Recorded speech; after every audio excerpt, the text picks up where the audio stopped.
Напредокот, макар бил и во погрешна насока, си има своја цена и така трансформацијата на пазарот го забрза крајот на лимузинскиот Subaru Legacy. Овој модел, кој се појави пред 3,5 децении, никогаш не го најде местото на пазарот кое го заслужуваше. Јапонските инженери го вложија сето свое знаење во него, но толку што купувачите не ги препознаа во целост неговите напредни особености. Затаи и маркетингот и како резултат моделот го ценеа само потесен круг вистински познавачи на автомобилската техника. Инертноста на раководството на јапонскиот производител го одржа во живот се досега, кога дојде време тој да го отстапи своето место на кросоверската понуда на марката.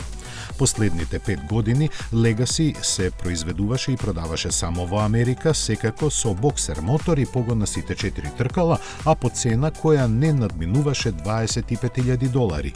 Но и покрај тоа, годишно едва и наоѓаше по 20 и нешто илјади купувачи, за разлика, на пример, од Forester, кој се продаваше 5 до 6 пати подобро.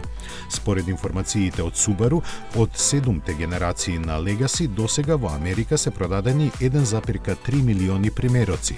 За нивниот квалитет сведочат 94 од 100 од возилата стари до 10 години кои се во возна состојба и учествуваат во редовниот сообраќај.